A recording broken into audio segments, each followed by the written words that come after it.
120 seconds.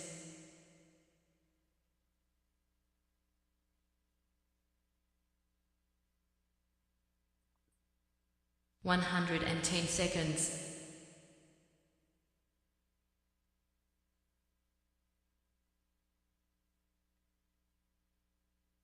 100 seconds.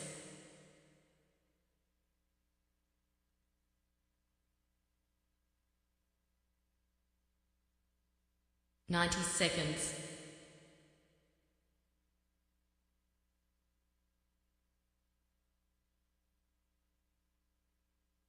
80 seconds.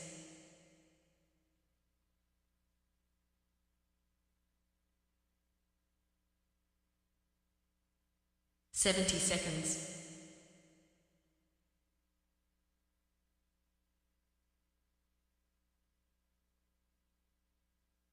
60 seconds.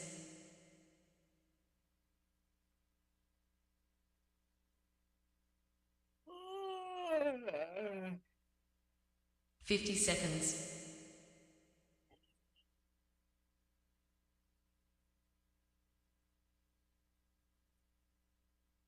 40 seconds.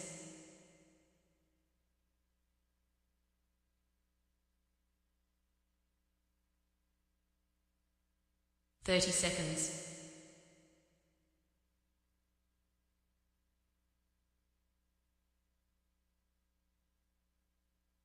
20 seconds.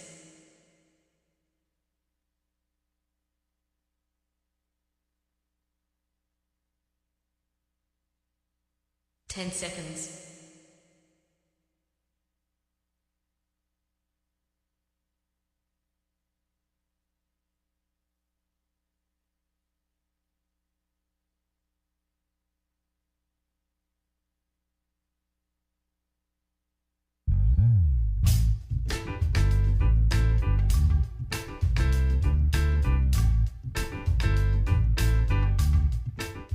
'My name's J.C. McCauley. I'm Naisha McCauley, and you're watching AccessTV.org.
All right, my friends, once again, it is indeed time to get our talk on. It's Morning Talk with me, your host, J. Stan McCauley, along with the champions of talk.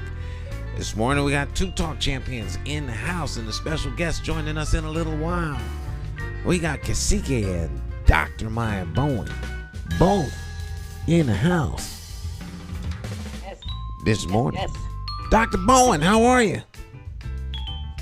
Feeling pretty good on a Wednesday. I'm back from vacation, but I'm on my way to another one, so it's all good. I'm enjoying the summer so far. Went to the Caribbean for the first time, so I've got my international stamp, and looking forward to doing some more cruising. And just taking one day at a time, especially with me being in this new position. There's a learning curve, but I'm a student of life, so I'm always open to learning. All right. Doesn't get any better than that. That's for sure. Dr. Cacique is in the house. All right, now I just got a promotion, Dr. Promotion, Maya. there you go. I see that. I see that. Well, Dr. Maya, I agree with you. Congratulations on your vacation. Have a great time and do it in safety and in good health, man. That's the best. Absolutely. Thank you so much. Yeah, you're welcome. And you know, I said this to you earlier, and I want to say it so the audience can hear it, but you look so happy and excited today, and your smile is brighter than usual. What's going on, Dr. Bowen? Listen, I have an attitude of gratitude. I'm grateful to see this beautiful day. Nobody has seen this day before, and so I'm ready to rock and roll and take on everything that comes towards me with an attitude of gratitude, and just take one moment at a time, and let's go with the flow. Become like water, like Bruce Lee says. That's what's up. Be water, yes. Beautiful. So, Dr. Maya, listen, let's jump right in, man. The crisis now at the Board of Education, we've spoken about, you know, some of the things that are going on. I'm getting calls from principals now talking about how Leslie, and incidentally, that principal over at the Trinity Magnet was fired. They made it seem like she resigned. They gave her 2 months' salary, and then they blamed it on the black secretary. But she got fired. You know, they did it like that so she can go and see. This is what they do. We have to talk about this. This is what they do. This is a person who committed a crime in our district. She was allowed to resign so she can go to work somewhere else. So more than likely, the same chicanery that took place in our district will happen somewhere else because she doesn't have any type of record following her. That's deep. So I don't know the full details of it, but I will tell you this: that transparency should be something that is upheld within leadership and throughout the ranks in terms of who it is that's being supervised. And so where it is that there's low morale and there's many questions circulating in this educational environment, individuals, you know, true to form, really and truly, at this point, I don't want to use the A word, but I'm thinking that a performance audit and financial audit needs to actually be done for the Harper Public School System. That's an outstanding recommendation, Dr. Maya, and I'm right there with you. And, you know, and I've said it before, and I want to say it again. Leslie did a wonderful job taking the district through the pandemic. We can't be grateful enough. You know, she did everything that she had to do to get us through. But, you know, we have to learn when we have taken something as far as we can and when it's time to move on, and I've said that. So not only do I agree with the audit, but I'm going to continue to press the issue that, you know, we need a new superintendent. And while I'm on it, I want to say that it should be somebody. We have some individuals that are phenomenal leaders, and we have people that are not principals that should be principals, you know? So, yes. So interestingly enough, hiring from within is something that actually should be done within the Harper Public School System, because who better to understand what has gone on than individuals that's currently been involved in a significant way in regards to the ins and outs. In terms of the community aspect for our schools, there's a major disconnect when it is that you bring individuals from the outside in because they have no relationship formulated with the community. Another question for me in my head that I've been pondering is, how is it that you go into a position and not get to know the community or operate as a community-focused leader? And altogether, the way I see it, and this might be conflating things, but the way I see it, everybody within an educational system is an educator. So for those who are classified as students, from the custodian all the way through the principal and superintendent, they are all educators, and you can't get around it. So what it is that they model before the students is being internalized by not only the students, but their parents and guardians and community members that are looking from the outside in. So now's the time to actually shape up and really and truly show and prove in terms of the words that you proclaim in terms of being being or striving towards excellence. Make that happen. It's got to become tangible because your words say one thing, but your actions say totally the opposite. And Dr. Maya, I was having this conversation with a friend of mine this morning, but I believe that all policy should be driven by the community. You know what I'm saying? Like in terms of how we're policed, we should drive that. How our children are educated, we should drive that. So parent involvement, parent feedback, that's always important because it lets them know that we're watching, that that they're not going to do things in a vacuum on their own, that they have people that they have to be accountable to. So yes, I agree. I wholeheartedly agree with you, CK. The sad thing about it is that from a historical and present reference, there are gatekeepers that parents and guardians meet up with that do not welcome them at all. That's a sad reality of it, right? And so if it is that I become dissuaded in engaging with a gatekeeper at any educational facility that I go to that my child attends, depending on my personality, I may not want to even engage, right? Because I'm not welcome. If I'm not welcomed, then I'm not going to participate. So it all lends towards how it is that we're treating each other in terms of respect and whether or not we are gracious with our welcome, not treating parents and guardians as the enemy to a system that actually becomes their quasi parents and guardians when they are within those facilities. So that's really something to think about. You can't meet me with an attitude and think I'm not going to feel some type of way about that. Well, and Dr. Maya, I mean, I can't say enough about that. That was a theme that was constant for me when I worked in Hartford and in New Britain. I told both superintendents and I told the principals many times about how unwelcoming our schools are to parents, and they make parents feel like they don't belong there. What are you doing here? Why are you here? I remember one time in New Britain, I called the parent in for a meeting, and they have this rule that you got to have ID, so they take a picture of your ID. So a parent came in for a meeting, and they didn't have their ID, and the secretary knew this person, knew they were there for a meeting, but yet turned the person away. So I came over and I said, wait a minute, this person was here the other day. You got their picture right here. Pull it up. And we were able to resolve that.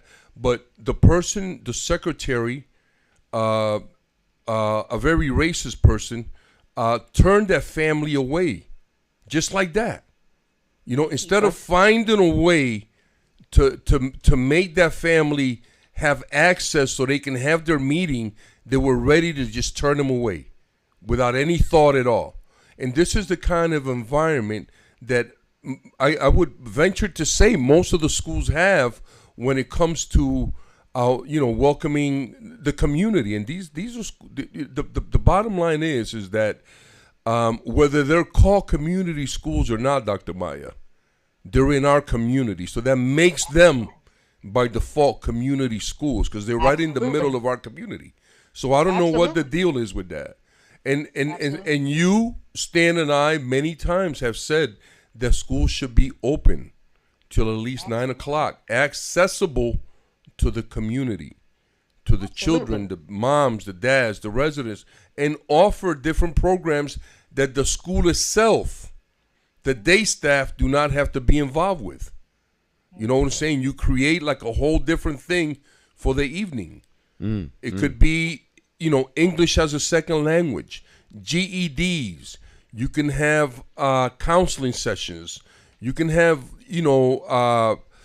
all kinds of leagues and all kinds of, tournament things that the community can get involved in to make people feel like this is our school and we are completely vested in everything that goes on with the school. Parks and Rec should be at every school. And I've said this many times when I was a young man, when I was in my grade school, middle school, and high school, Parks and Recs was open, and it was phenomenal. You know what I'm saying? But they have, I don't know what happened, but now they're not in the schools. Now they have these other programs, and programs like Compass, which I'm extremely disappointed in, Jackie and her staff, because they took Compass out of the schools without letting the community know. You know, they went completely, and it's just really transparent. No, there's no transparency, and they go completely like, they go completely like big company on you. You know, like you don't have access to them or nothing, and then they make up these programs and they get money for them, but nobody knows about them. I think that's one of the problems that happens when your basic. Well, I shouldn't say basic. When there's a reason for grassroots. Grassroots is not less than. Right. It's where you're at. Right. And they go from grassroots to corporate. They become and then corporate right away. Once you become corporate, then it's only about the profit. Right. Exactly. Right. And that's exactly what happened to Compass.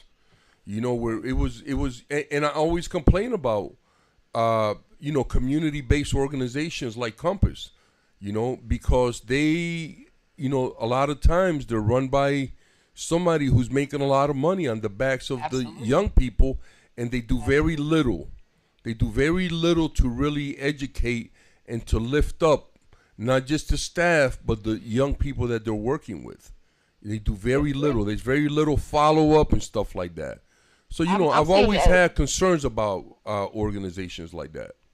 Yeah, I'm seeing a great divide in terms of the reporting out of outcomes.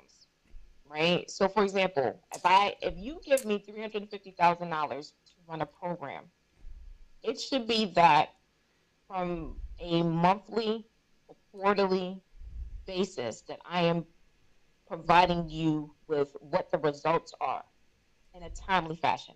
Right. So here it is that there have been X number of contracts for good money, good amounts of money. The one I harp on the most is that tutoring for nearly $3.3 million. My goodness. The way it is that it was served up on a platter in terms of having to be voted upon expeditiously per the presentation that the superintendent gave was as if it was do it now or we lose out. Now, it was supposed to serve 4,500 students. It roughly served 800. I recently got a phone call from one of the administrators telling me that they would like to provide me with an update related to the outcomes.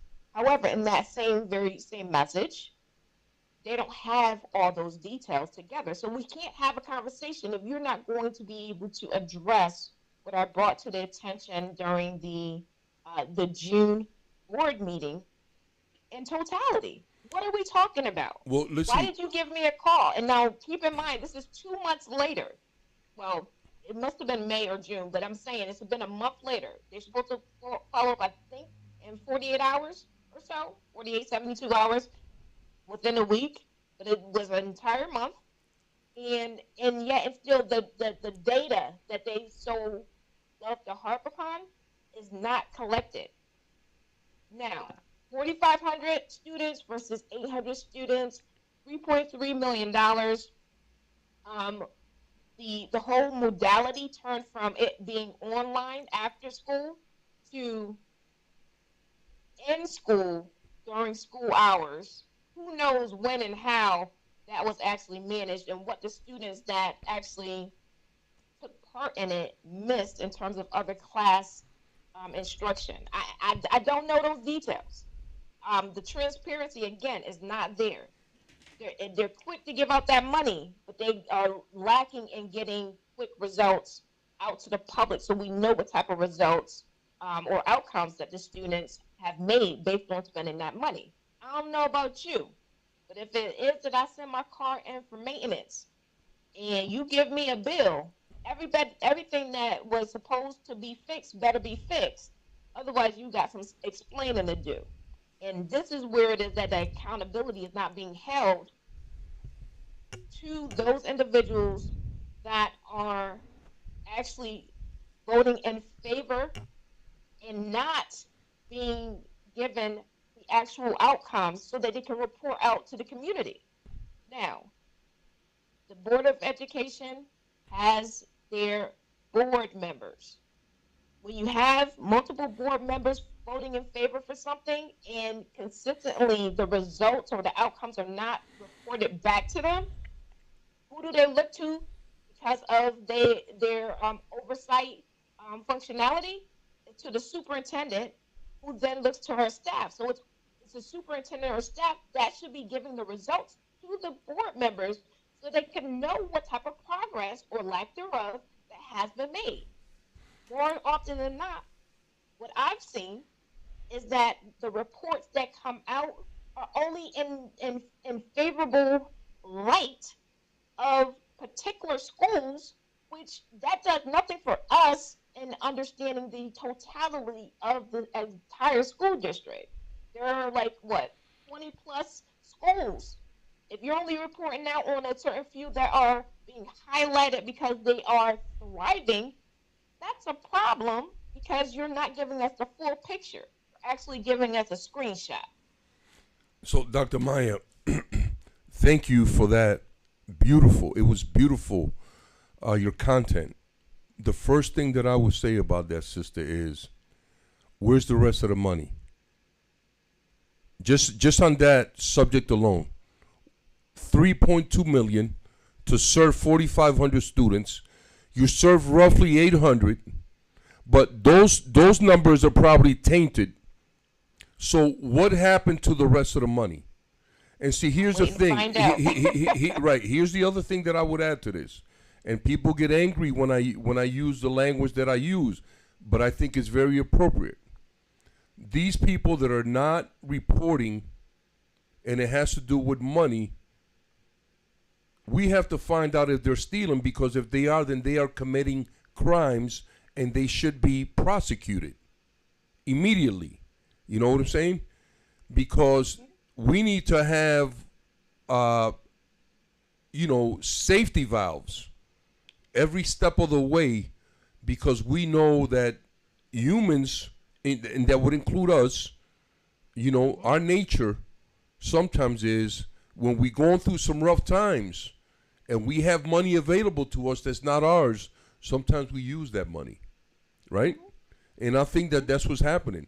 It's too much money coming into Hartford. And let me say this about tutoring. A lot of these after-school programs offer tutoring. I've never seen it in none of them. They offer it, but it never takes place. I'm just telling you, firsthand. Okay? And then this thing with tutoring during the day, that means that there's a strong possibility, Dr. Maya, that our children are being taken out of their class to be tutored. I don't like that. Well, if you're tutoring is something that should happen after school. You know what I'm saying? So they can have the regular day. Yeah. So you know what I'm saying? So if I'm in math and you're gonna take me to tutor me in science, that don't make no sense. Now you're missing out on math and science. Eventually I'm gonna need tutoring in math, because I'm missing out. So I don't know who comes up with these ideas, but that's what I mean by policy has to be driven by the community, because it's like Stan said earlier, right? Any entity that becomes corporate no longer has the interests of the people, whether it's their employees, the people that they're supposed to be serving. In this case, the Board of Ed does not have the interests of our students when they're doing stuff like that. I would lean back on the Board of Ed just a little bit. So here's the thing: there's certain members that seem to like to play into being a little bit too associated in terms of friendship versus supervisory functionality in their role. So it's almost like they see the superintendent as a colleague and not as someone that they supervise, which they need to lend a no to. So there's no delineation in terms of some boundaries established for the purpose of being able to vote what would be in the best interest of the actual students. So it becomes a Versus good satisfying- old hold on guys for a club, second, Dr. Maya. Hold on for a second. Versus satisfying the request of the superintendent. So, at some point in time, as a board member, you should not feel like you're always saying yes. I don't care what it's about. If it is that it's not really going to benefit the students, keeping in mind that the outcomes of every other dollar prior to you approving this cash outflow of dollars to another vendor that is typically not local in the Harvard community, you don't even know what happened with the other $100 million for multiple contracts, totality, because no outcomes have been reported to you. And when they are reported to you, it's way past the fact. So how do you even adjust for making a actual decision?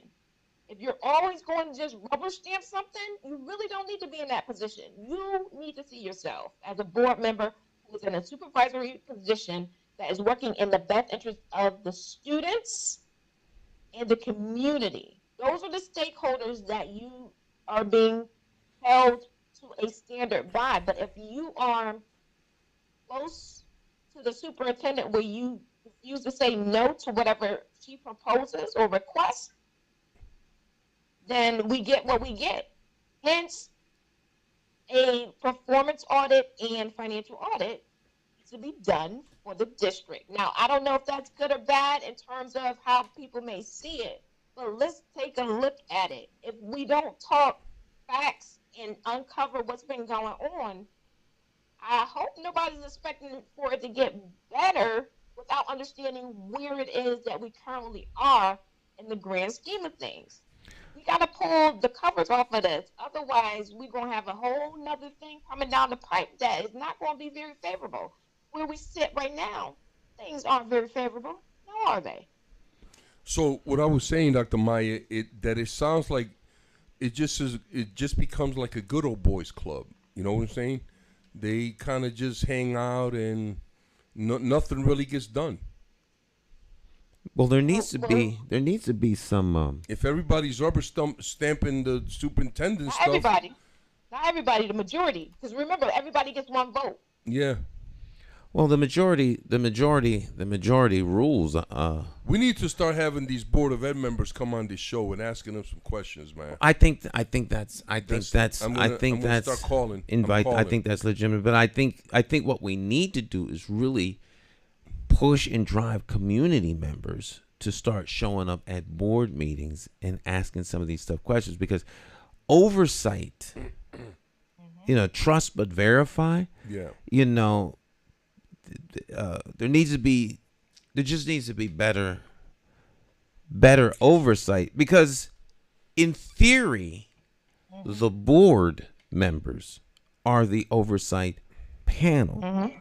But if you have now, just as a thought, if you have a corporate approach to things, then corporations are in the business of making money. Yes. All right. So once you get into that corporate headspace, then everything becomes about the money, Right. about the dollars. How do we move these dollars? What's in the best interest, and how do we profit from the dollars? What's the return on our dollars? As opposed to the chief interest for the school system should be educating the kids. So then the return is how many kids are succeeding, how many kids are graduating, how many kids can read above grade level, how many kids are going into the trade, how many kids are going into college, what is their success track. Everything is geared to that. And then what resources do we need to get them there? Because the resource may not be money. The resource might be a better headspace of the teachers. Well, here's the thing for me, Stan, and I don't want to lose track of this. Once again, Dr. Maya says something that was right on the money, and we cannot lose track of this. The $100 million again. What happened to that? It's about money again. So we do need to think about how the corporate audit. I agree. She stated that earlier.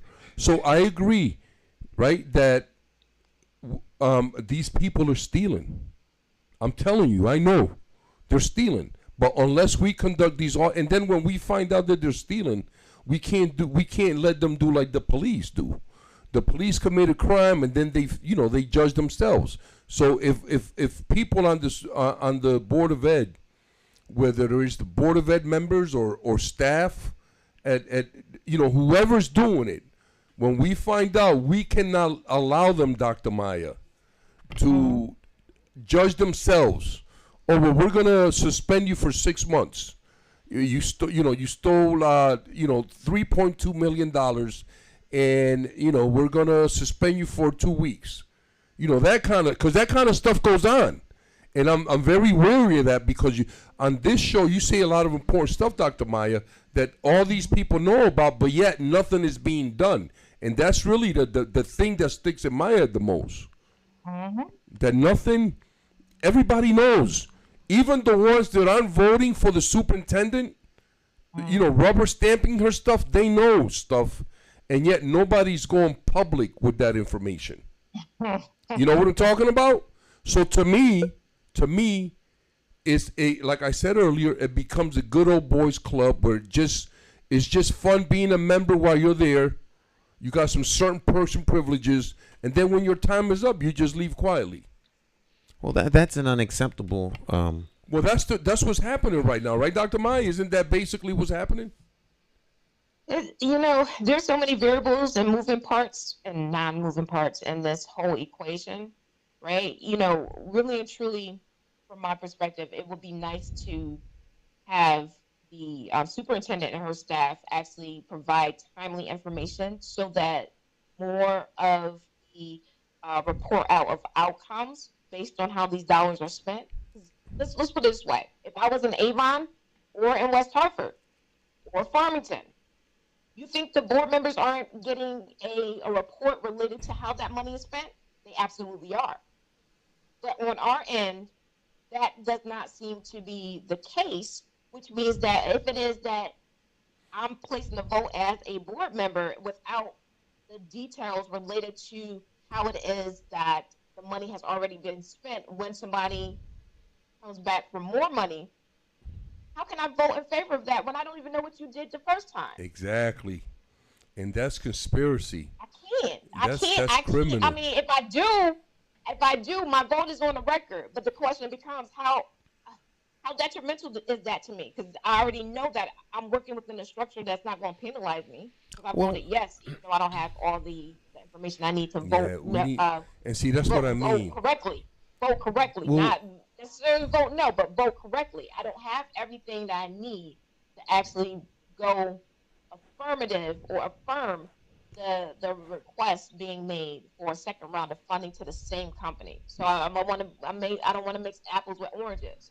If ABC Company initially got a contract for X amount of dollars, didn't report out, then the superintendent didn't report that out to me as a board member or us as a board as a group, but then ABC Company comes back to renew or ask for an extension, but I don't have any details in terms of outcomes, and then I decide to vote yes without those details, then what does that say about me?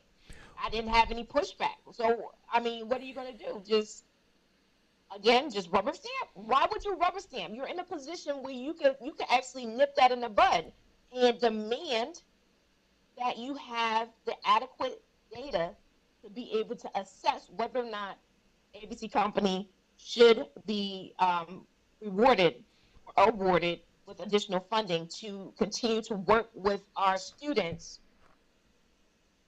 Well, let me interject and suggest something.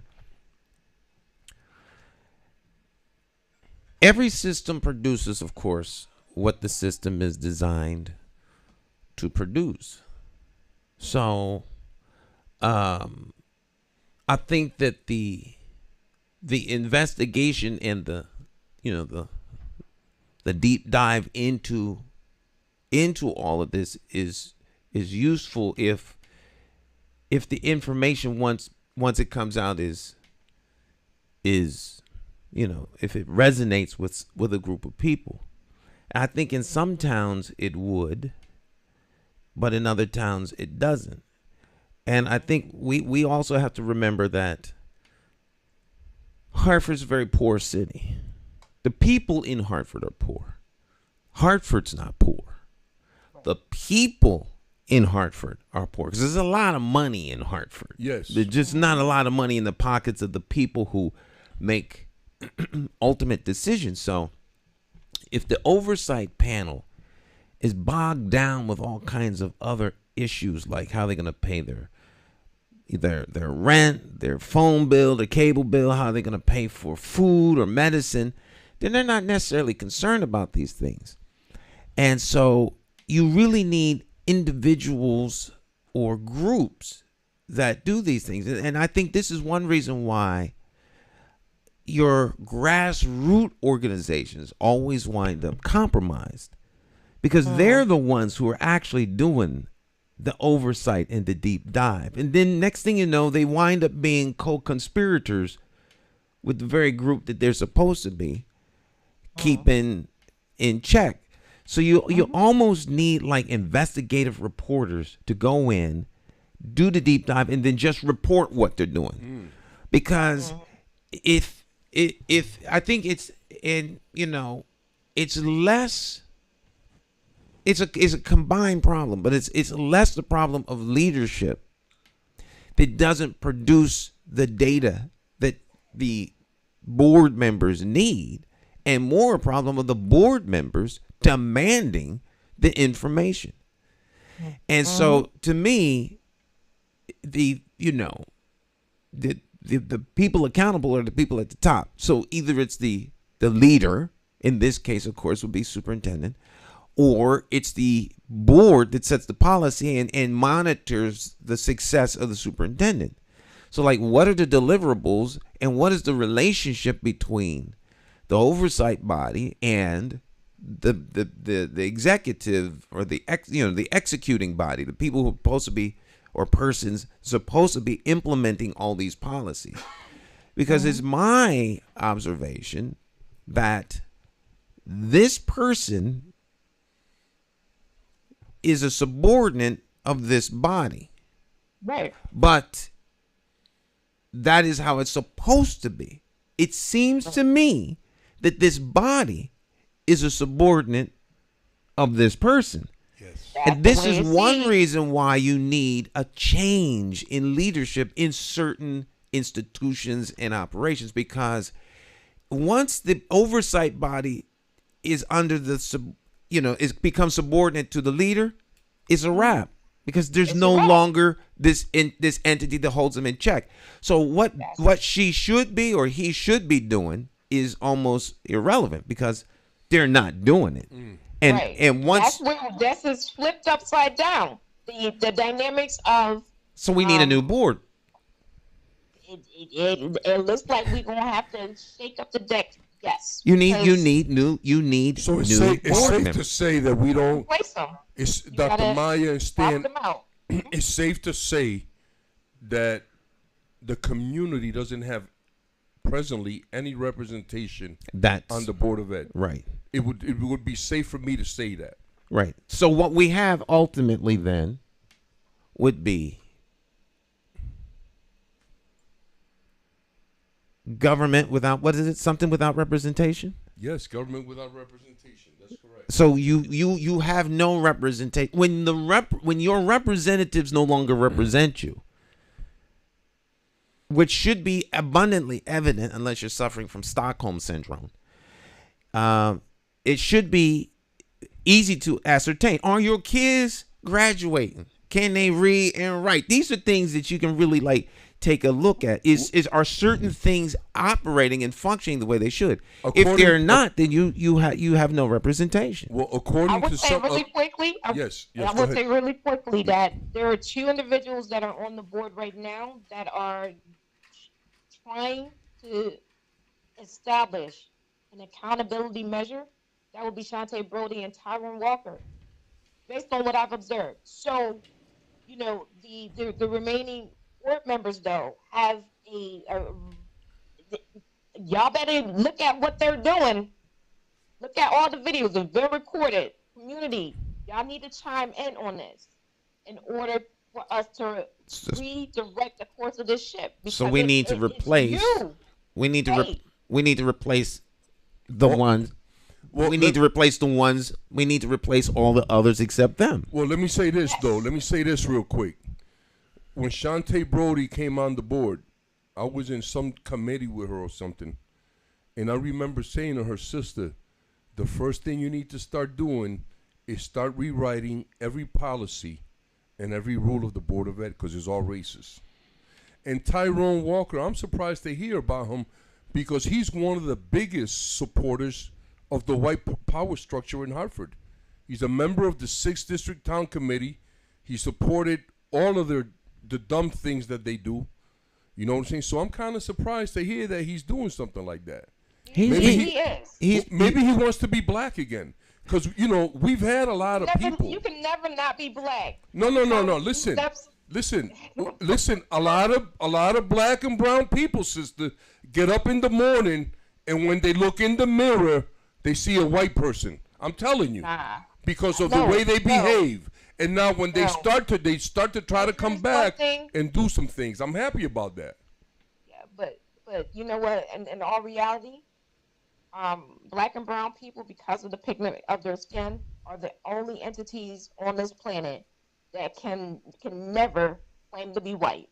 But they may not be white in their complexion, but the headspace. I'm saying our physical appearance, the fact that they think like and behave like non-melanated people. Now that's a whole different thing. Because here's the thing: you at any time that you're looking in the mirror, you are not going to be able to negate or not see the pigment in your skin, unless the lights are out, and that's where every color is actually just darkened. But I understand what you're saying. I'm not negating that.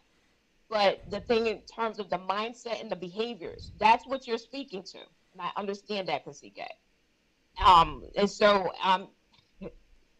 even if the mindset and behaviors, when they are coming up against someone who's going to oppress them, they don't see their mindset and behaviors. They see their outward appearance first. So yes, I would agree with you, Kasike, that they behave as though they're not black. But I'm 100% with you with that. But at the end of the day, you can't even negate the fact that you are, and you will be treated as such depending on who you encounter. And that's not all the way across the board, but it depends on who you come in contact with. You even get mistreated by your own black people, or brown people. So, you know, it's a very chaotic situation that we have going on here. But to that end, we should be seeking solutions in terms of correcting the matters that are very much lopsided. Because our students, if we say our kids are our future, and we're not doing what's in their best interest to make sure that we can pass the baton to them and be confident that they'll do a good to decent job, that's on us as adults. Well, So I think that we know what the issue is. We know what they're not accomplishing. So the product we're getting is not the product that we expect to receive. Right. And so if it can't be changed in a relatively short time, then we have a real problem. And you know, we need another vehicle to get us to where we need to be. So if we have individuals who, maybe I'll phrase it this way: if we have individuals who do not see the level of oppression that they are suffering from, then they will not seek to change it. So what are they using as their frames of reference?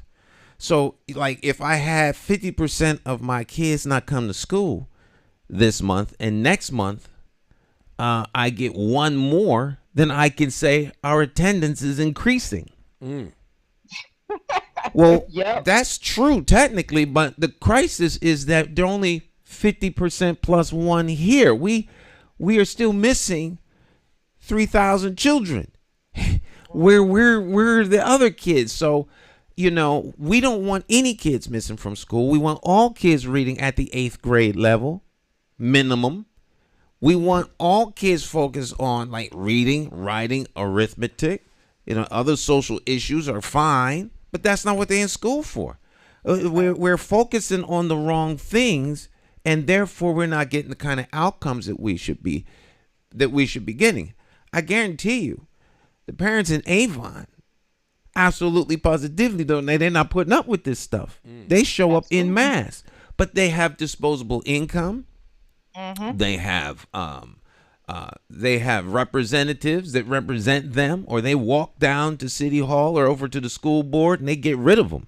Well, and the other thing is, check this out. So I had a principal in Hartford tell me that he got his kids in the school in Southington, and he said that in Southington, the superintendent and the Board of Education members got to walk a real thin line, and they can't make no changes without letting, like if they're going to change the principal of a school, they got to let the whole community of that school know. They got to have a meeting. They got to let them know the reasons, and then they got to ask for permission, because if they make any move, and any move at all, and I'm not even playing, any move at all, the parents will have a meeting, and whoever made the decision, their behind is out. And now that's as it should be. Out. Not suspended, not chastised. They out. From the superintendent to the custodial staff and everybody in between. See, that's defined. I mean? That's a definition of a community. Yeah. Self-policing, self-educating, and self-sustaining. But so if your community is not, if you don't teach your own, if you don't police yourself, yes, if you don't sustain yourself, it is not your community. And that's what's happened. We've allowed our community to no longer be our community. We have other people have taken over the community. The corporations. It becomes all corporate. Stan, but I want to jump into something real quick that happened recently before we lose Dr. Maya, because I would love to have her input. We just had the Democratic Town Committee nominations. And so the brother Arunan got the nomination. I just want to tell our audience, our listeners and our viewers, that I'm happy that you didn't get it, because we're going to win, and we're going to win without any party's endorsement, because that's how you teach them who the hell is in charge in our community. Absolutely. You go out there and you win. So I just want to say that I'm deeply disappointed but not surprised that Brother Ed Vargas is supporting John Fonfera. Ed, brother, why do you continue to support the white power structure? I'm going to tell you why. I'm going to tell you why. Because you got that big, fat, cushy job at Central. You know what I'm saying? Now you got Jimmy Sanchez as a state rep. I used to consider him my friend, but I can't do that anymore because of his political decisions. He also wants to be a police apologizer and a white power structure supporter. And to be honest with you, the brother may be a little slow, because he may not recognize what he's doing. So, I have to say that. We're going to be putting people out here. We're going to put you on blast because you continue to do the same thing that hurts our community. So, Ed, you get an F, but I'm not surprised, because you've been a white power structure supporter your whole life. Even when they turn their back on you, you come back and you still want to kiss that behind. So there it is, family. That's one of our, brothers that continues to do that. And we'll have others. What I would say to the community is to look at who supports who, and that tells you what kind of person they are. If they continue to support anybody who's a Democrat or a Republican, they're supporting the party. They're not working with our community. Stan McCauley is a man of the community, and we need to take a good, strong, hard look at him. He should be our next mayor. Let's do the right thing. I approve that message. I would approve. Even though too. I didn't solicit it, but I'm forced to have to agree with you, because sometimes we may not like the way a thing looks, but it is what it is. It's like if someone slaps you in the face, and then they say, I didn't slap you. Yeah, but I felt that. Did you really feel me slap you? Did you see me slap you? Here they start gaslighting you. Now I think you moved your hand. You moved your face toward my hand. No, your face struck my hand. Yes, your face struck my hand, and it And hurts. they'll have you believe in that. And that's what's happening here. They'll have you believing that your face is going around punching people's fists. Right. I'm telling you, Stan. And you know what? I'm gonna press charges, officer, because he punched my fist with his face. That's what I'm saying. Let's take him away. Well, let's see who supports who, because in the past, I remember I called Doug McCrory and I said, Doug, what happened, man? Why did you support? He says on the phone, he says, Lou, I know, man. He couldn't say nothing. That's the best he could do. I know. Like he knew he made a mistake. So let's see who he supports now. And others, not just Doug, but others. Mm-hmm. I hear that Manny Gonzalez is supporting Arunin. No, who is she supporting? Senator Fonfara. Oh, they're all with Fon. And it's funny. I'm gonna tell y'all a story about John Fonfara. And this was told to me by Hector Robles, who's passed. Rest in peace, brother. Hector told me that it had happened to like 4 or 5 people, and he says he personally knew about it. He says because it happened to him. Mm-hmm. John Fonfara told Hector was running against him. He said, Hector, don't run against me. Next time, I won't run and I'll support you. And Hector said he seemed so honest, and he said it with such conviction that I threw my whole lot behind him. So next time around, I'm thinking I'm going to have John Fonfara support. I'm a shoo-in. So John Fonfara runs again.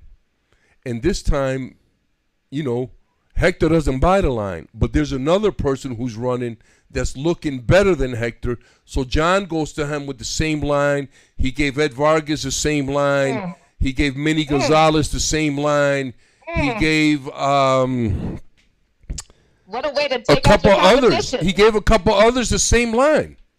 And I just gotta say it, man. John Fonfara is what we define as a slick ass cracker, because he goes around and he lies and he lies and he lies, and this is what the people want. That's why Hartford is in the situation that it's in. Him and Eric Coleman are proud of standing up and this is recorded, right?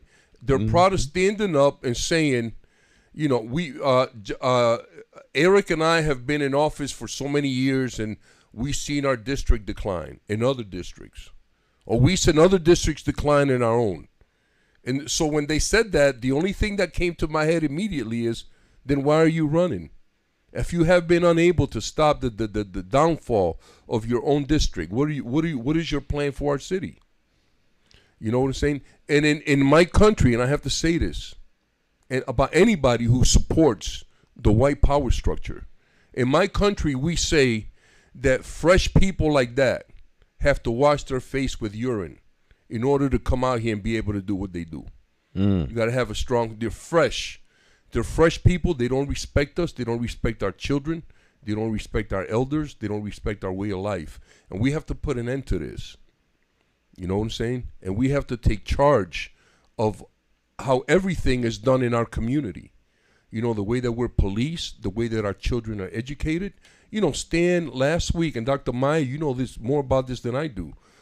Several weeks in a row, Stan has talked about how, I think the number is 41%, Stan, of our population is illiterate. Oh, that's on the low side. the low side, 41 to 61% of the adults in Hartford are functionally illiterate. That means that they cannot read an ATM machine. They can follow directions, but they can't read directions That to is do the correct. job. That And is that's correct. awful because and Dr. Meyer, you can chime in on this. The follow-up question to me is, if 41% of our adults, and that's the low number, are illiterate, what's that say about our kids?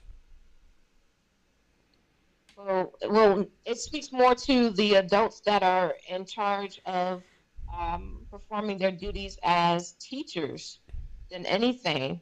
Because if it is that none of us get to choose our parents. So if my parent is already illiterate, and we have a school system in place that's supposed to teach, then what are they teaching in order to get results in terms of learning, so that the students are actually able to do the the basic minimum of being able to read at grade level as well as do math, right? So if we took out all other disciplines and reading and math in terms of the whole English with inclusion of comprehension and writing, so if those were the only things that we needed to focus on, and we're failing at that, how do we expect for them to actually tackle science? How do we expect them to tackle civics? How do we expect them to tackle politics and government, history? Who's reading that if you can't read at a level to allow for you to comprehend what you're reading and then write about it? Nobody is going to meet that challenge if it is that it's not happening where it's succinctly in place that students are able to read at minimum at their grade level. Forget all those other subjects. If they can't do that, then we've got an issue with what's actually being produced. Again, with the product being produced, our expectation is that our students can read and do math. Basic math. If they can't do basic math, that's a problem too. And that's a whole nother subject, but just reading itself. Now, I will lend to you a solution. Secretary of State should put into play her ADA accessibility services for all of our functionally illiterate community, so that it is that they can go out and vote, as well as utilize any technology in the industry. We have Spanish available for conversion. If it is that you only speak Spanish and you only read Spanish, you can go to many retailers and other places to actually have specific things translated where you can read and understand how to proceed in Spanish as an accessibility service per the ADA, American Disabilities Association. Anybody that is illiterate should have some type of artificial intelligence assistance in terms of being able to do such things as cast a vote. Hence, even simpler, put individuals' images in terms of who is on the ballot, on the forms, so that individuals could take that bubble. All right, with that, that's all I got. All right. I love it, Dr. Maya, man. I love it. Your passion when you talk about education is beautiful to watch. You know how passionate you are about it. So thank you for bringing that energy. Yes. All right. Well, we're going to take a short break, and then we will be right back. Stick and stay. Don't go anywhere, my friends. It's Morning Talk, and where else can you have this much fun? Nowhere. Every bad political decision is made by a politician elected to office. So if you think your vote doesn't matter, just remember this. There are people sitting with politicians in a back room making deals about your future, making policies about your children, making decisions about your neighborhood. To them, you are just a vote. You are not their cause. You are just a vote. Elections have consequences, and if you don't vote, you are actually voting to keep these people in power to work against you. Now more than ever, you need to make your vote count.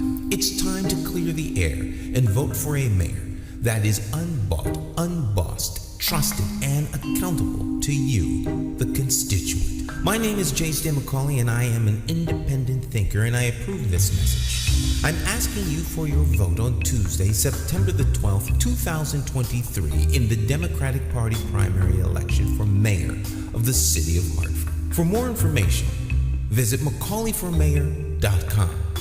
Have the courage to vote your conscience and vote for the name you trust and know. Vote J. Stan McCauley for mayor.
Hi, My name's J. Stan McCauley. I'm Naisha McCauley, and you're watching AccessTV.org.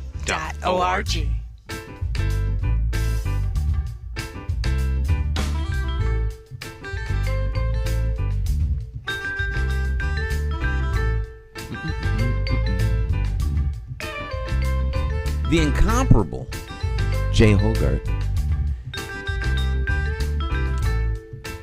in the background.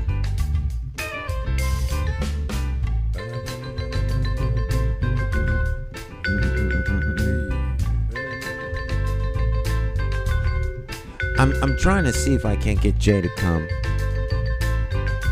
Yeah, he'd be a great guest. And play. Well, he was on, but I want him to play at the inauguration. Oh, yes. Great, man. Yes. Yeah.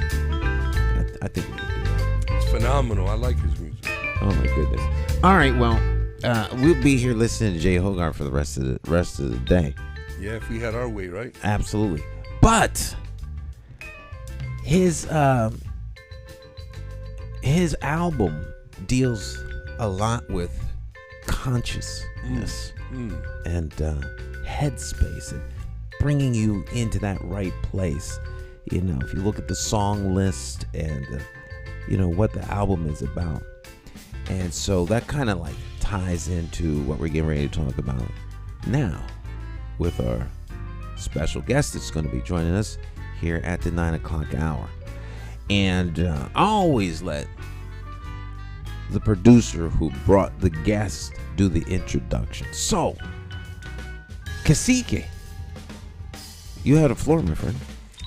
Thank you, Stan. Well, I'd like to welcome Dr. Katie Ann Reed.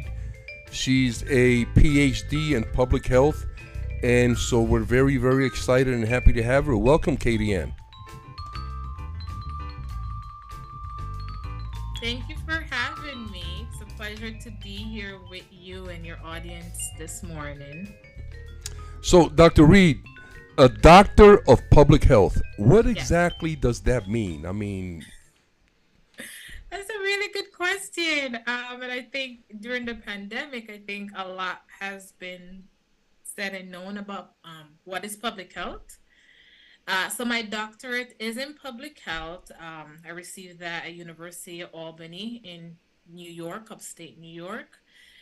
So what that means is that a doctor in public health, we're well equipped to address population level health. Unlike a clinician who work with patient one-on-one, all those data that has been collected at the individual level makes its way at a aggregated level for us to now see what's going on in the community, in the population, to protect the population, to prevent major health issues that we're facing right now in the population. So, in a nutshell, public health address health at the population level. Outstanding. So, Dr. Reed, do you write some of these policies?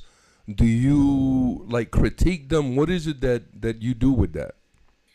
Good question. So a little bit more about my area in public health, because public health, we have so many areas of focus, whether it's um, community and behavioral health, that's my area of specialty, epidemiology, biostatistic, environmental health, healthcare administration, and the list goes on. And we look at other cross-cutting issues such as health disparities, health inequities, maternal child health.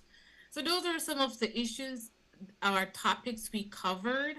But in terms of my area of specialty, I consider myself a social behavioral health specialist, where I either, as a public health practitioner, we look to put out program to address a health issue. So when I worked in the state of New York in the Department of and Evaluation Unit, we look to see what are the childhood obesity initiative the state was putting out to address the childhood obesity initiative. And from there, are we doing what we're saying we're doing? Are we making use with public funding to address the obesity epidemic that was disproportionately affecting particular Black and Brown community? More of my public health practitioner standpoint, I do a lot of evaluation and program planning. So I work with community-based organization around the Greater Hartford area and even outside of the Greater Hartford area to evaluate to see whether their program is doing what they say they want to do for the community, and whether the program is effective at decreasing the initiative, the health condition that the program want to address. From an Wow. academic standpoint, because I am also a professor, I teach those very same things that I practice to help address inequities that disproportionately affect our Black and Brown communities. That's outstanding. That's wonderful work. Can you tell us about one or two of the things that may be going on in Hartford that you are helping with? Good question. So I'd like to highlight a program that I work with, which is the Blue Hill Civic Association, one of the oldest civic association in the Greater Hartford area. So I work particularly with youth, their youth program that provide services for our children to either be successful and complete high school, or provide services for youth who um, may need the resources or safe spaces, because we know what's going on in the Greater Hartford area. Um, would like to see more safe spaces for our youth, and the program provide a great program that provide the opportunity for you to excel and be successful citizens. So that's one of the programs that I work with right now, and I serve on their board. So I do a array of things with that organization. My overall goal as a health equity researcher is to influence policy, system, and environmental change. Oftentimes, we tend to want to focus on changing the individual, but we have to look at the policies, the system, the environment, and those things will hold people accountable. Those things will provide the resources that the community need to see the changes. We often want to educate. Education is good, but it's not as effective if it's multi-level, where you have you're addressing the health condition from a policy standpoint, a system standpoint, as well as environmental change. So that's one of the programs that I currently work with in the Greater Hartford area. So, Dr. Reed, you yourself, when you work with a program like you're working, how much or how important is it for you to have? I'm not sure I understand. A cultural, a cultural influence on the program?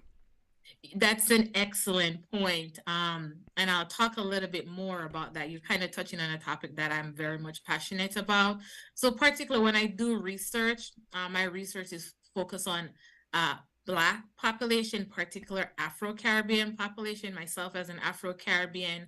And in order for us as public health practitioners, or even beyond public health practitioner, in order for us to really put out program to make a difference, we have to collect data at the level of the community. We can't put out an intervention or a program to address all the Black community, because there's so many variation even within the Black community itself. We could look at African American, there's different nuances around culture. We could look at the Afro-Caribbean community, there's different nuances around culture, and not to mention the Hispanic community. So when we think about putting out programs and to be culturally responsive, to be culturally sensitive, to be culturally tailored, we have to collect the specific data, because if we use one model for all Black community, we will not see the result that we would like to. And that's because we're not being responsive, we're not being sensitive, we're not being tailored to collect the data, or what I would say disaggregate the data or disaggregate the population, so we have a true understanding as to how we can impact change that will see itself where we start seeing dents in closing the gap to achieve health equity. So it makes a huge difference when you make your proposal, that you include the cultural, the tradition, because they're very relevant to the folks in our community.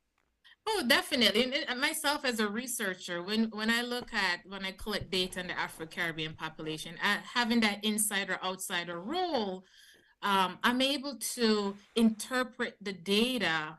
You have your findings, but you also have to interpret the data to reflect the population, right? So we'll see a disconnect sometime where data is collected and it's not tailored to the specific population. And we're setting up ourselves for failure as public health practitioner, because if we look at the literature and say, oh, there's a finding that says Black population are less likely to adhere to diabetes intervention, but we didn't really look at those little intricateness that goes on within the culture around food and so forth. If we're not doing that, then we're not going to see the result. We're going to continue to see the disparities, especially within the Black population. Why we are so there's such a focus on comparing Black and white, which is not a bad place to compare, but we also need to compare within the Black population to see where the focus should be when addressing a particular health condition. Outstanding, Dr. Reed. Stan? The public health, well, I don't. I'm. My hesitation is, there's certain terms you.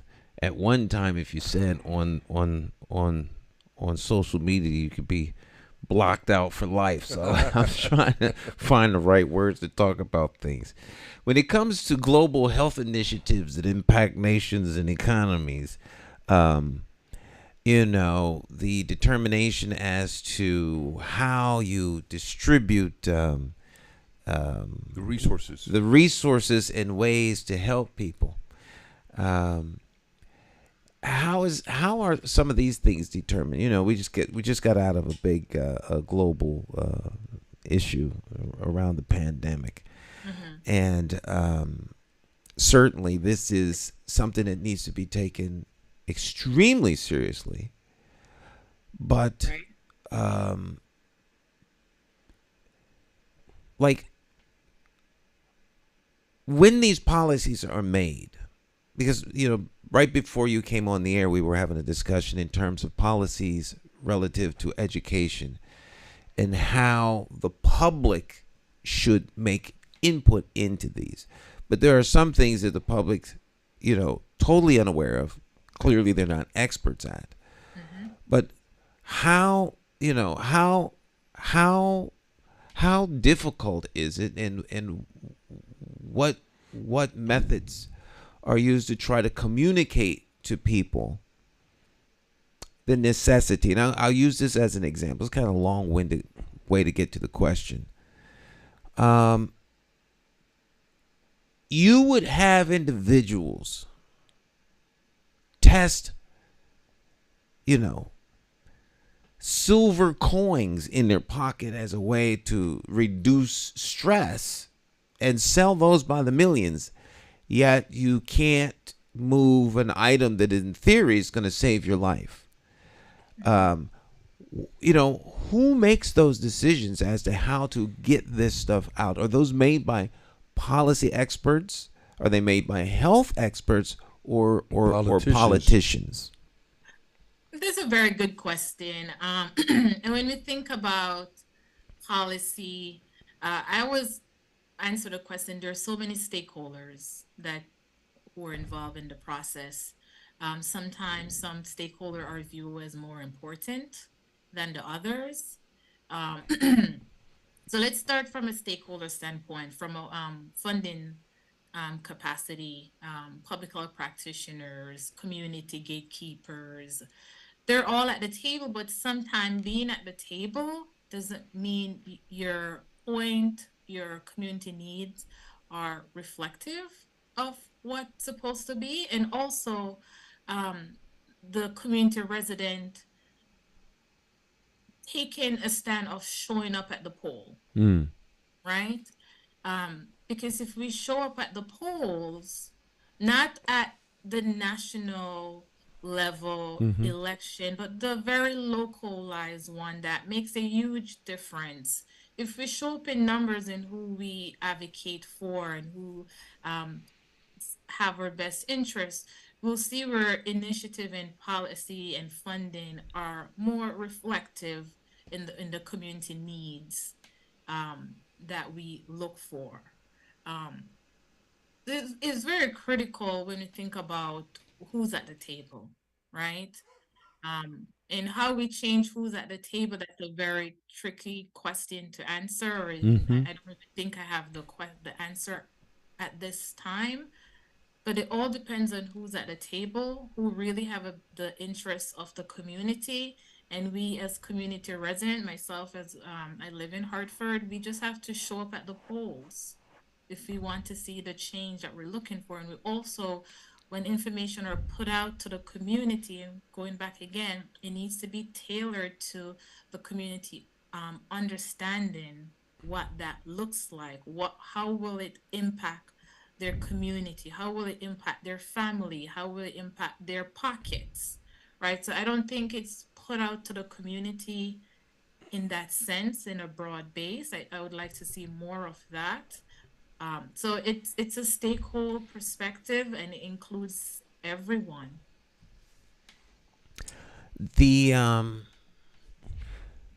I don't think you can overstate the importance of showing up at the polls, community involvement, because in terms of the polls, because of how the wizards of smart and the chief, I'll call them the architects, because the architects make the presentation to the stakeholders, and then they decide which stakeholders they want to listen to in terms of moving the product forward. And when you show up at the poll, that your presence is kind of like a currency that they use, because Lou or Cacique mentioned earlier about the endorsement that just happened here in Hartford in terms of politics, and the Democratic Town Committee in a town where it's a one-party town. The Democrats run the town, so the town committee becomes very, very powerful in terms of putting forward a candidate, and to challenge that candidate, you have 10 days to get about 1,800 signatures. About 2,500 to 3,000 to be on the safe side, because some of those signatures won't matter. Now, those are the party rules, and it is what it is. But having said that, they make it extremely difficult to challenge the will of the town committee. There's about 77 individuals, so you need half plus one to determine. And the reason I go into this is because if the individuals that make up the town committee have personal interests or even tiny micro interests within their community, they're very easy to siphon off in terms of, well, I can do that for you. I'll do that for you. But they're doing it for you, and they may not really be representative of the community's need. And so if people don't go out in mass because they think these people here are representing them, then they're seen as either they're not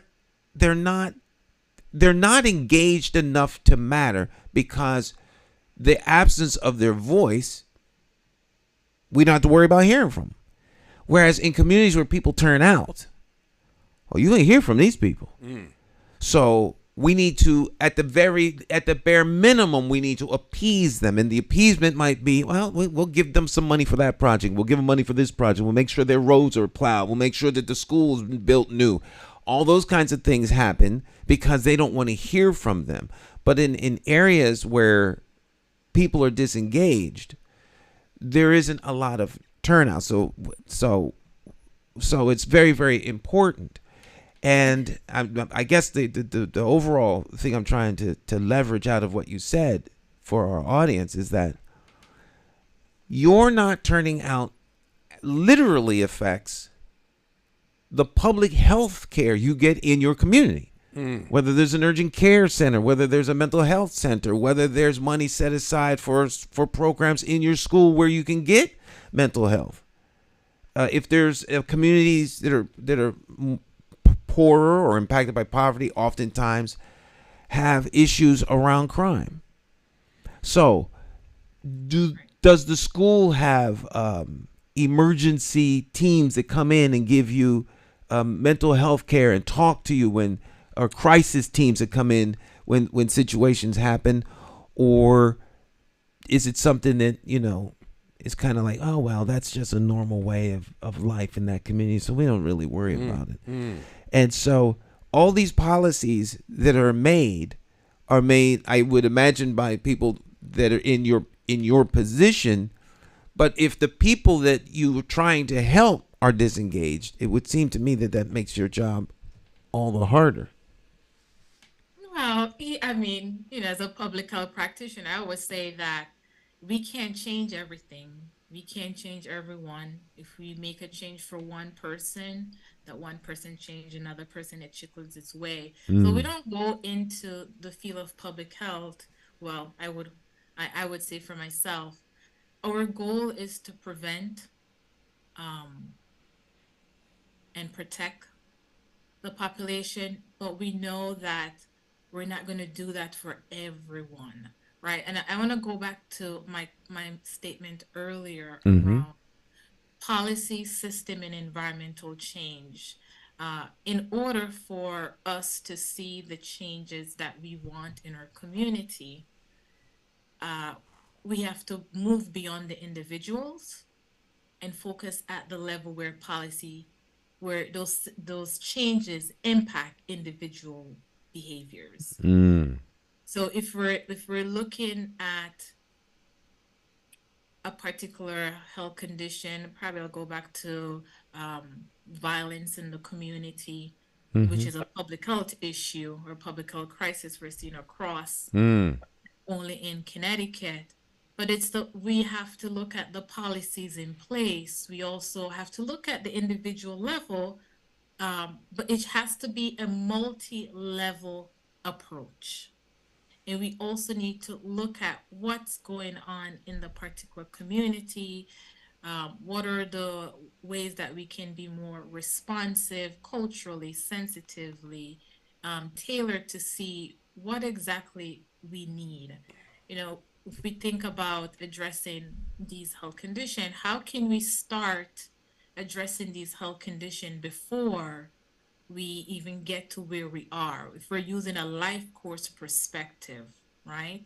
So life course perspective look even before pregnancy, all the way up until the person is an elderly. So how can we use those theoretical framework that we have in public health to help frame and address and reduce disparities while addressing or while achieving health equity in our community? That's beautiful, Dr. Reed. I've often said on the program that any issue that deals with black and brown folk has to be dealt with through the lens of health.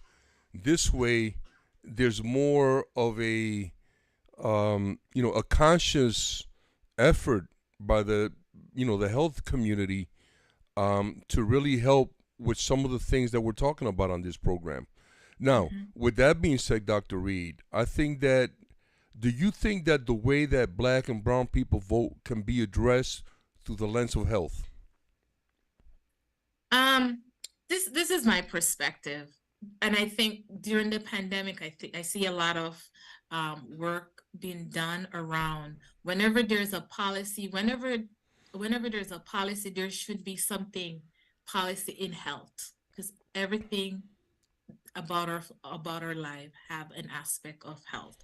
Just like now we're seeing a more initiative around trauma-informed care, right? Yes. Any policy, anything that has to do with the population should have a component of in health. And if we are proactive when we design our policies to include in health or to be trauma informed, we will be better equipped rather than being reactive to what we are experiencing. Right, so if we put those in health, if you're putting out a policy around transportation, there should be something in there that address health, right? Because if you look at the pandemic, during the peak, the first wave, it crippled our community because we weren't as prepared as we would like to address those elements that public health affect every aspect of our daily life, right? So anything that we put out, even if we think it doesn't have anything to do with health, we should have this in-health component so we're not reactive when we are caught off guard.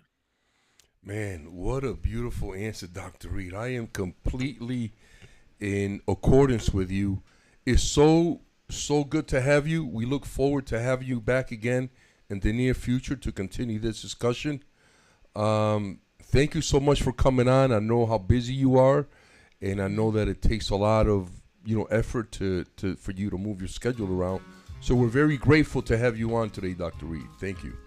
Thank you for having me. It's a pleasure to spend time to kind of talk about how we can address and reduce disparity while achieving health equity through policy, systems, and environmental changes.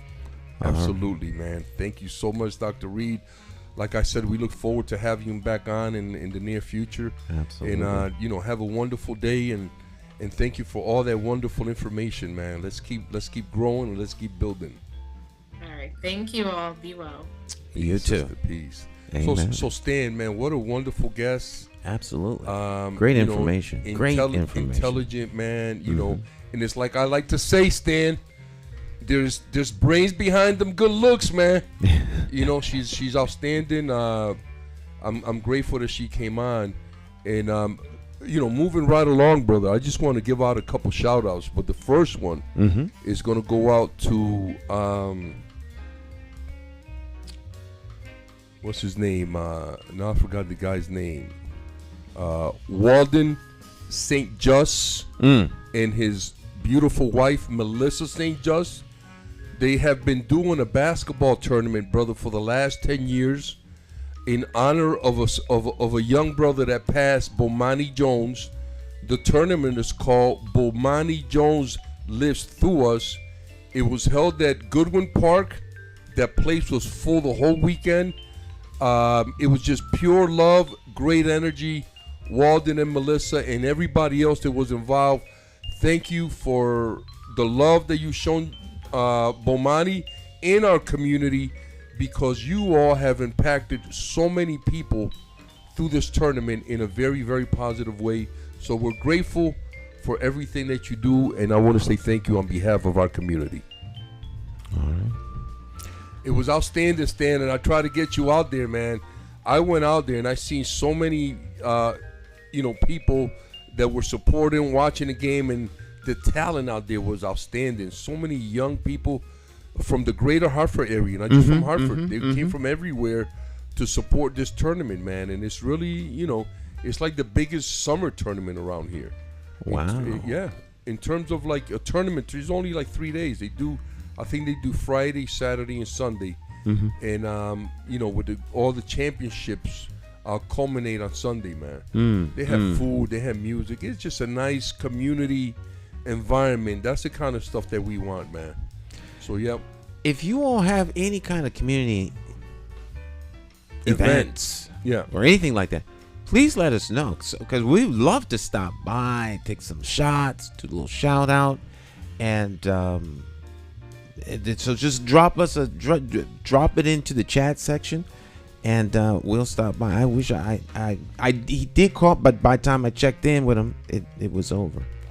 So I just want to mention also that I'm doing another show stand with brother Renardo Dunn. And this is a show that's similar to this one. It's just about bringing the community information, and we plan to have some guests on. And I want to give myself a little plug. The Taino Chess Club at 1020 Farmington Avenue in Berlin is open Wednesday through Saturday from 4 p.m. to 9 p.m. and Mondays from 4 p.m. to 9 p.m. Thank you so much to all who support us. Shout out to our elders, Eugenio Caro, Luke Brown, that are here with us, still trying to teach us some things. And we need to take advantage of these wonderful leaders out here. And to all who are tuning in and listening and watching, we love to hear your phone calls and your comments. And anybody, like Stan said, who has any activity, let us know. We love to promote it. And anybody that wants to come on, give me a call. And if you want the bus, if you want Stan and his team to bring the bus to your block, give me a call, 860-402-3095. We love to bring the bus to every single block in the city. Any questions that you have, we'll have the candidate right there for you. Thank you so much, family. Have a wonderful week. Peace to all. All right, my friends, our time together has come to an end. We will see you here next time on Morning Talk. Y'all go out and have a great rest of your day. We will see you again real soon. Bye-bye.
Hey, Hartford, Connecticut, I'm talking to you.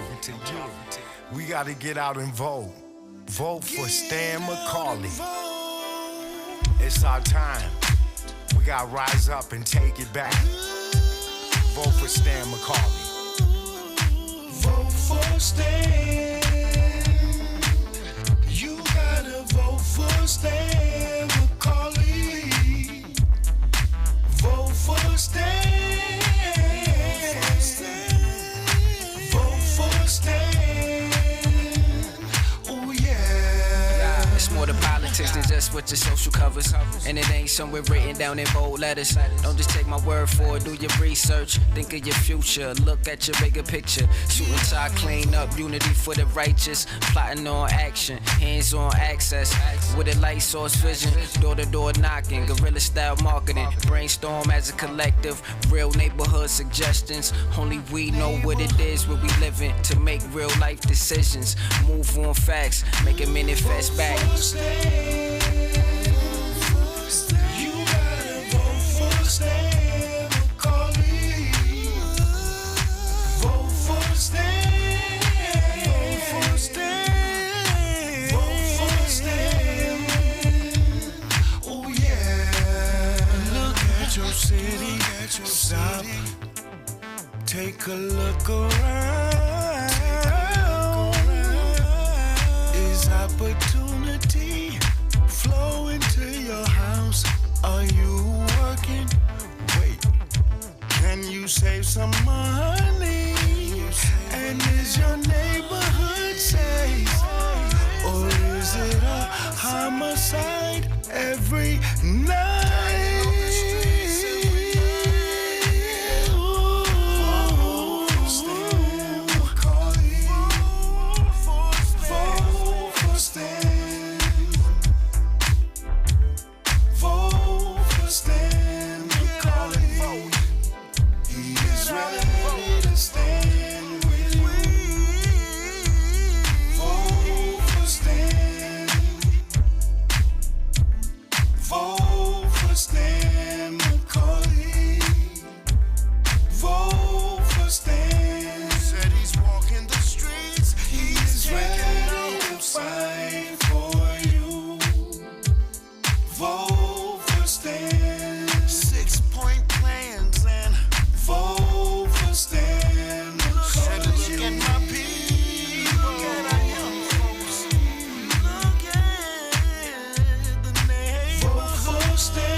My name is Marlon E. Styler Sr.